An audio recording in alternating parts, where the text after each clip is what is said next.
What's up, everybody? It is time for another episode of Monday Musings. I have no idea what episode we're on. 60 plus? We can look at YouTube and I will tell you where we're at. Dun, dun, dun, dun, dun, dun, dun, dun, dun, dun. Wakey, wakey. When were all these? Monday Musings. No, episode 60 was on the 11th, which was last Monday. So today is episode 61. We march onwards.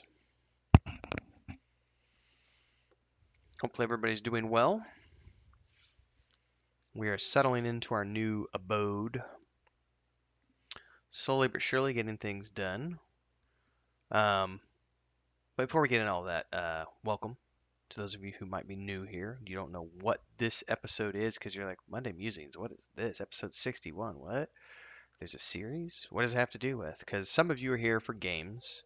Others of you are here because of my Mondays in Middle-earth series. Others are here because of a review I did on a show or a book or so on and so forth. And some of you might have tuned in to one of the live streams, or some of you might be here from the Looking for More show that I do over on Simmerg's Twitch channel with him and Nathan Napalm and Daedalus every Thursday. Monday Musings is my personal vlog space that I've been doing for more than a year, where I just talk about life in general. It's not related to any one topic. It's a personal space to just dump, to vent, to talk, what I'm doing, what Chris and I are doing, etc. So we did just recently move almost a month ago. Actually, right at almost a month ago because we got here on the 15th of March. So we've been here a little more than a month at this point. I'm pre-recording this on the 17th at 1:45 p.m. on a Sunday afternoon. Um, you know, fingers crossed. There haven't been any major issues since we got here. There was a few hiccups, with power outages, and I'm learning how to adjust to being on cable internet again for the first time in a long time after having gotten spoiled with fiber optic in the city. Because cable internet definitely has throttling, and we get throttled every night at 7:30, so I've had to adjust my work schedule um, to not I can't do any sort of streaming or uploading after 7:30 at night. From like 7:30 to midnight, you know, that took a little bit of getting used to, but we're pretty much over that now. Um, we are, you know, adjusting to having cats. The babies are growing up quick, obviously. The female is completely bonded. The male, he still needs a lot of work. He'll come to you when you have food, but outside of that, he hisses at you and he doesn't bite or scratch, but he will hiss at you. And then if you try to touch him, he will run away, cringe, or if you do get a hold of him, he immediately just like plays possum and like just freezes and goes as flat as he can and then just like looks up at you with his eyes all big and he's just like waiting for you to stop touching him so that he can run away and hide. So starting yesterday, I started just physically, I'm like, you know what, buddy, you're getting the treatment. So last night I forcibly cornered him and then wouldn't let him leave this office space. We don't have a door. We have a tapestry thing hanging because we haven't had a carpenter come to install doors yet. This was Easter weekend, so we didn't. There's a carpenter that we have been told is coming at some point, but he thought he might come here on Saturday. That didn't happen because it's Easter weekend. So maybe soon we'll have a carpenter come. We'll get a door installed. But in the meantime, I have no way to like lock these cats away and separate them from each other and do the forced acclimatization. So what I did last night was we blocked him from leaving. We just sat in front of the tapestry and I forced him to play with me by himself. And he did not want to for like 20 minutes. And then he finally got to the point where he was like, all right, you're not going to eat me, so let's play a little bit. But he was extremely rough. I got clawed and eaten. My hand is pretty gnarly. His sister does not use claws. He was definitely using claws. And the first few minutes of him playing with me was him like trying to hurt me. Like not claws, but he was like doing the hand slap like that. Like whereas the kid he was like the baby his sister, but he was doing the full on slap. So he's gonna take some time. We're working on that. We're seeing if we can get the mom spayed. Pretty sure she's pregnant. We're trying. We couldn't get anybody into Chris. When Chris called the vet, they said we can't spay her if she's still nursing. She stopped nursing on Thursday, which was the 14th. Friday was Good Friday. No one works Good Friday, Saturday, or Sunday because of Easter weekend. So literally, the first time that they could have taken her in to get her spayed would have been over this weekend because she just stopped.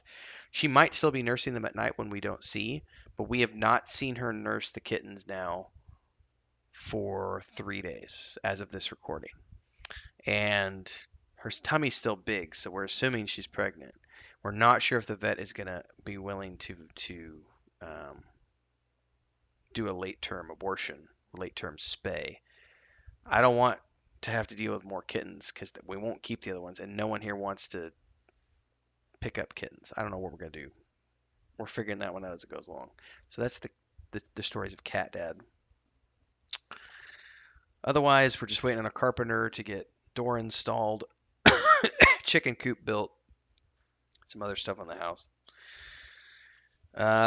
Chris and I did some more landscaping last night and got sort of a block wall barrier put up around the perimeters of the outside backyard so that when it rains, we have a little bit more of a barrier to keep the water from just going where it wants. That's a work in progress. Our garden plans are now on hold because there is a mango tree on the property behind our property, and some of its leaves and stuff, some of its branches hang over our property, and there are mangoes that drop on our property. And recently, there's been a couple of really big iguanas that have come over the fence. And when I say big iguanas, I mean one of them is about 4 foot long, and the other one's about 6 foot long. They are big, big, big, big, big, big iguanas. Um, and they have been eating the mangoes. So we were we were building up a compost heap out back. Well, apparently, like 4 days ago, one of them figured out that the compost heap had stuff that that's another that was a chicken wire bite. I got the chicken wire. Anyway, one of them figured out that the compost was also edible. So instead of only eating the mango, he got into the compost heap. The day before yesterday, Chris comes into the office going, Tim, you got to see this. And I go in the back, and there's like 15 iguanas eating our compost. And yesterday there was more than 20 of them.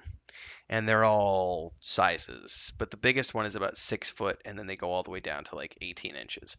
At least 20 iguanas in the backyard yesterday. So Chris and I had to make a last minute decision last night that we're going to have to just not do a compost heap, which means it's going to take us a few days for those guys to realize that we're no longer putting compost food out there that they can get into, which is going to take a week probably before they stop coming back for goodies. So we can't plant anything in the garden, even though we wanted to plant things in the garden. In addition, Chris is worried that they're going to eat anything she plants because she planted some oregano and they figured out, not in the garden area, she planted it close to the house, and they totally came up to the house and ate like the leaves off the oregano plant. So there's two options, one of which is you get a dog and the dog keeps the iguanas away. We're not ready for a dog. That's way too much work and money and other things. I don't have the time for a dog right now. I don't. A dog is a lot of work. It's like a kid. You have to give it constant attention. Cats are a little easier. Obviously, with the babies, it's constant attention. But once a cat has been spayed and neutered and vaccinated, they're good to go. A dog, on the other hand, will constantly be trying to dig out and go exploring and all this other stuff, and I can't. So, dog's not the option. Second option is we have to go out there with, this is literally what Chris told me, take sticks or the shovel and the rake. And every time that they come into our yard to try to come eat anything, we go out there with sticks and shovels and rakes. And we literally beat the iguanas until they stop coming back because they get afraid of us. And I'm like, that's way too much work for a garden. Plus side is we have some area in the front side of the house, a small area that is eventually will become a garage, but there's a small, like, I don't know, 10 foot by 10 foot space, something like that. I don't know. It's big enough for a garage, for a car, for a single car. Not like U.S. standard garage, where it's the garage with a huge area for a workbench, and no, it's enough space to park a car. Um, so 10 foot long by 8 feet wide or something. It's open and there's plenty of sunlight there. And Chris is thinking she could start the garden there in planted pots because nothing gets up in there. Um, and so no one would know. None of the animals would know that we were putting food stuff and not food stuff, but plants and stuff there. Country living. Because if you live in the countryside, you have to deal with wildlife. And if it's not iguanas, it's going to be raccoons and black snakes and possums and other stuff. And here it's armadillos and iguanas, and it's just different animals depending on where you live. But there's always something that's going to try to eat your food because it's food for them too, and they don't understand that it was your food, that you planted it for you. They just are like, ooh, there's a tomato. So we're not planting our garden this week, even though we thought we were going to plant our. We literally said that Saturday was the day we were going to plant our garden, and then Friday the iguanas showed up in force, and then Saturday there were more of them than there were Friday. It'll be interesting to see what happens today because they usually show up about 3 to 4, and it's about 2 o'clock in the afternoon right now. So it'll be interesting to see how many show up today as I'm recording this on Sunday. I'm about ready for my nap. Ugh.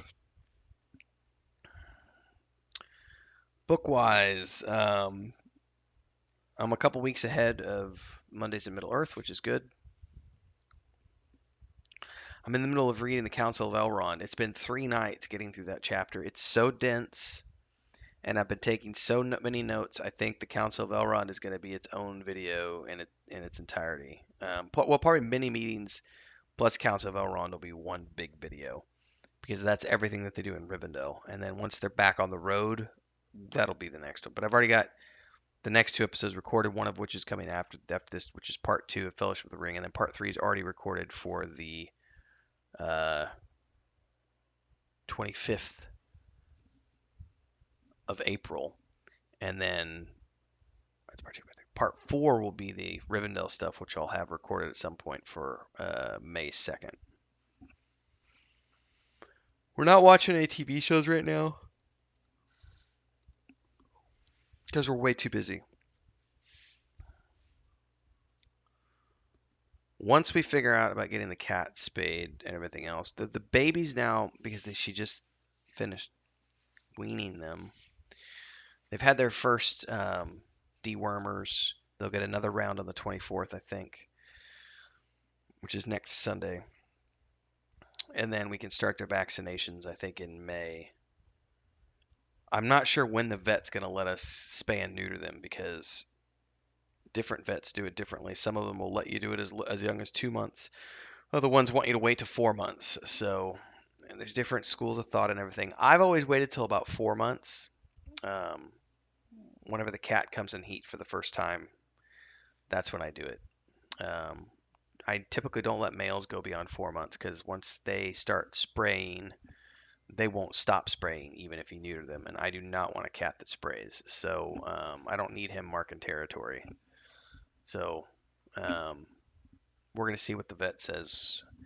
Hopefully tomorrow we're going to be able to take the mom in and see if we can get her a consult so that we can know if we can get her spayed or not, or if they're going to make us carry the babies to term, which I really hope they're not. But different vets have different policies on late term pregnancies and kitty abortion, because some of them just won't do it for ethical reasons. Some of them won't do it because of, if they think it's going to hurt the mother, which I'm totally okay with. But I'm pretty sure she's pregnant from street cats, because she was a street cat, and they breed like bunny rabbits, so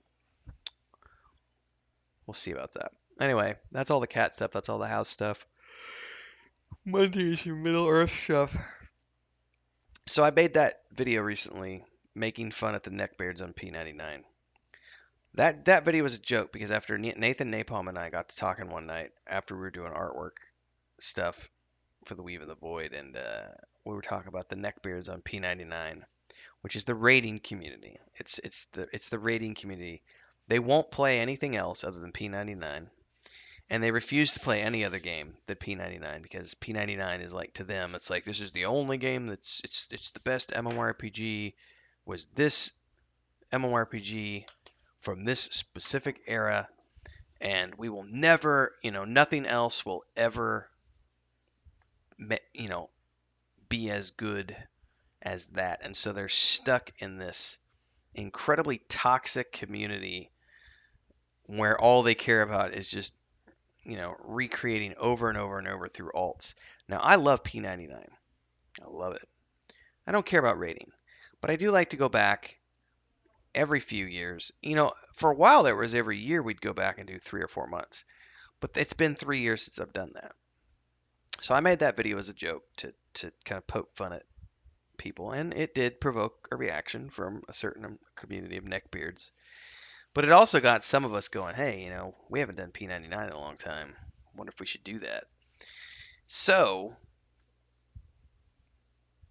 myself, Sparrow, Bounty Code, Kel Randon, the Nathan Napalm, and Vendini, Ven, have agreed to start a Friday night Project 1999 group. We're going to be streaming it on all of our individual channels from about 5:30 p.m. Central onwards for about 4 hours every Friday night. I'm streaming it here on YouTube. Nathan's going to stream it on his YouTube. Sparrow's going to stream it on her Twitch. Kel's going to stream it on his Twitch. We don't have a start date yet. Probably this upcoming Friday will be the start date. Might be a little bit later than that. We're not sure. But we're going to be starting to do that on a weekly basis. Now, in the meantime, we all got jonesing because we all created our characters, but Nathan hasn't had time yet to do his. So then we created alts. And if you stuck around my channel, Saturday I streamed something like 8 or 10 hours on Saturday. I did another 8 or 10 hours on Sunday. Today's Sunday that I'm recording this. I did a 6-hour stream before I did this video. I'm going to take a nap after this video, and then I'm going to go back and stream some more. So I'll probably end up streaming for another 10 or 12 hours today. It is what it is. And then the TLP servers drop in June 11th. We're going to start the EverQuest 1 TLP server on Saturdays and Sundays. But in the meantime, we're going to be playing P99 every Saturday and Sunday morning on these alts, and every Friday night with the specific group for a static group, and that's going to be more of a role play group. So if you like that kind of stuff, make sure to subscribe. All those good things. And if you want to join us, we're on the P99 Green server. You can come hang out with us there. And then don't forget on June 11th, we're going to be starting the TLP on Yellowknack, I think is the name of that server. So stay tuned for that. I'm still playing Lotro. I'm streaming that myself, usually Monday through Friday, continuing the adventures through Rohan. And we're still playing as a group, at least Kel and I, because he really wants to continue. Kel Randon and I will be playing on Thursday nights. So those of you who want to continue to play Lotro with us, Thursday nights is going to be the sessions.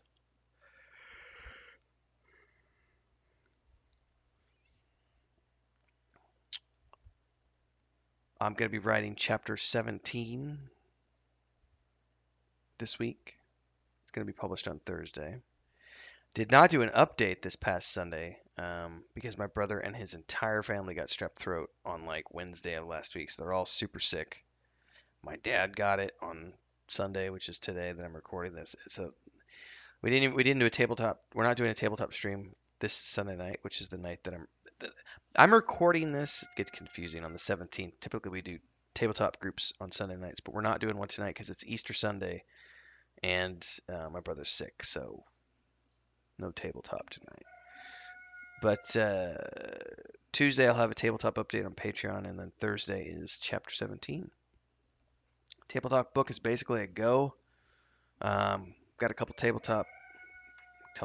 There's roosters crying in the background. I've got a couple of tables I got to put in, and then it's just artwork from Nathan and Chris and doing polish passes and stuff. So it's ready to go out the door for June 1st.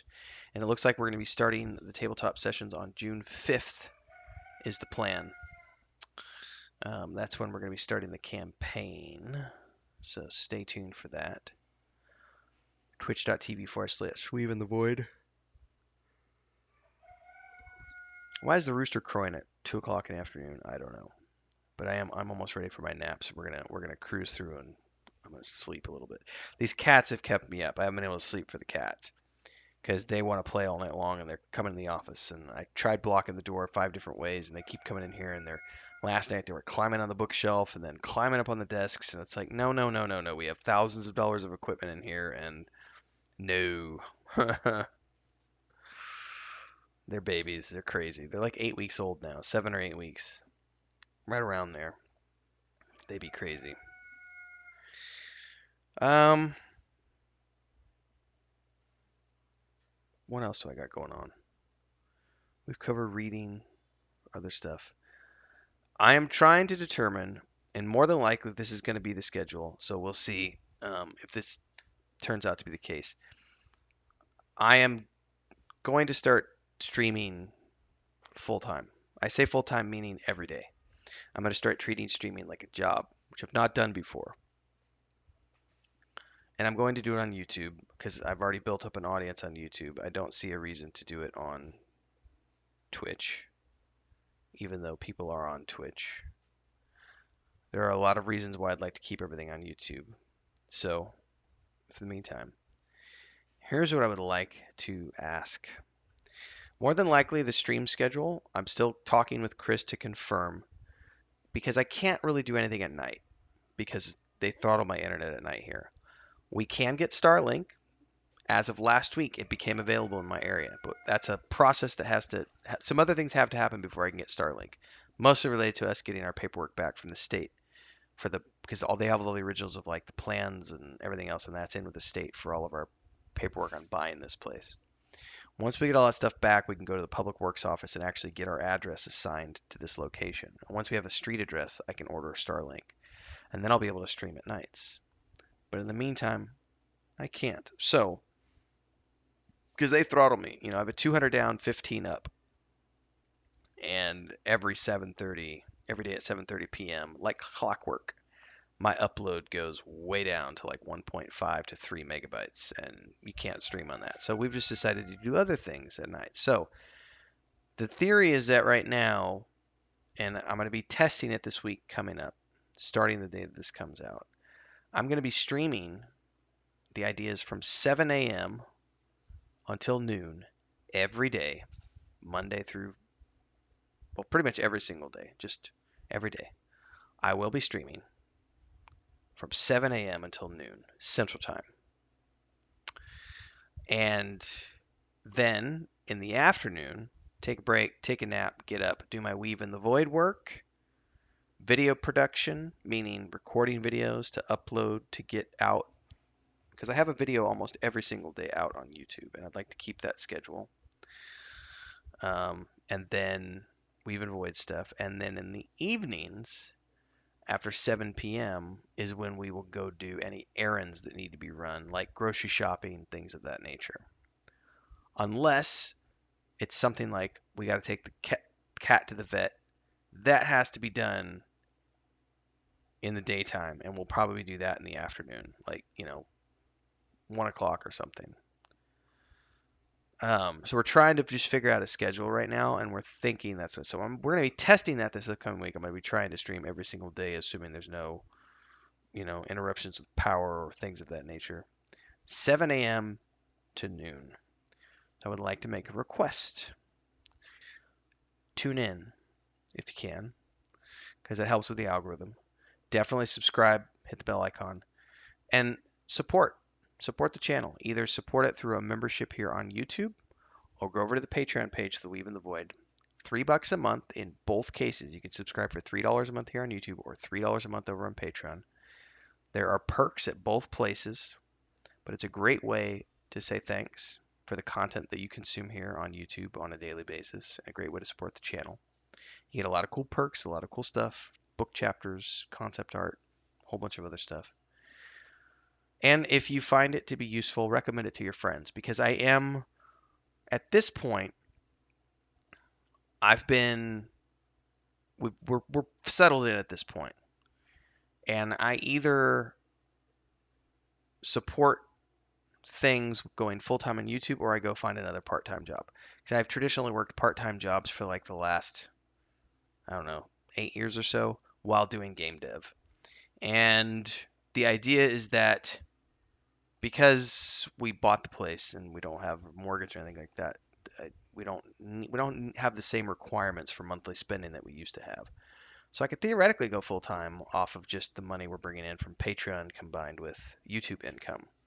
But in order for that to happen, we need obviously more support, more views, more people, more etc. And either way, whether it's just raw views because the ads pay, or through a membership here on YouTube or a membership on Patreon, those are great ways to support. And I'm absolutely asking people for their support. I'm absolutely asking. If you like the content that I produce and you're here and you're watching this and you regularly watch and you haven't already done so, I would love it if you would support one way or the other. Just whatever you can. It's a great way to say thanks. Um, because I'm at this point looking at, do I go full time on YouTube with full time YouTube, full time game dev, or do I do game dev and part time job and part time YouTube? And I would really love to do full time YouTube. I really would. I would love to do full time video production, full time Patreon for all the stuff on the Weave in the Void. And you guys can help make it happen. So I'd love to see that happen.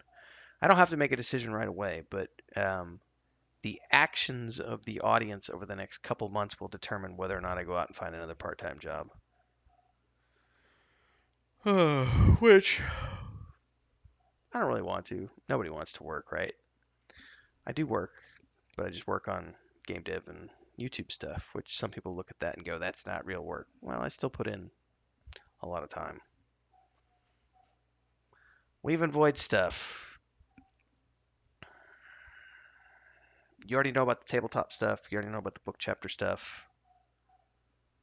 Because my brother's been sick, and then the week before that, we had internet and power issues. Also, at the same time he's sick, his Ethernet cables went out in his wall, so he's had to pull all the wiring from his walls and redo his Ethernet. We haven't been able to have a meeting about our brainstorming, but that's okay because I've been already planning out. I already know the main storyline, which goes from um, the bookstore to Harry the Hermit. So that storyline I've already got mapped out. It's the other side quest because I need to know what scenes we want stuff in. Because we know we want something at the sheriff. We know that there's gonna be a guy in the sheriff's building who's gonna offer something in the cell. There's gonna be something at the stables. There's gonna be something at the Church of the Elder Ways. The main storyline goes back to the Adventuring Guild and then into the forest. So we have a rough idea of where everything is going already. And the only reason we need to have a meeting is to determine out of all of these scenes that we have, which ones do we absolutely need NPCs in to just to confirm? Beyond the ones that we already know, are there any others that we want? Because like Joey mentioned, the guy who was leaning up against the wall of the stables, or not stables, a wall of the Adventurers Guild. He was out. There was like a tavern or something right next to the Adventurers Guild. It's not a building you can enter, but there's a guy standing up against the wall like this, and we're like, we totally got to make him like a thief character who's got a side quest. Um, so that kind of stuff is what we have to confirm. So we're going to do that as soon as we can.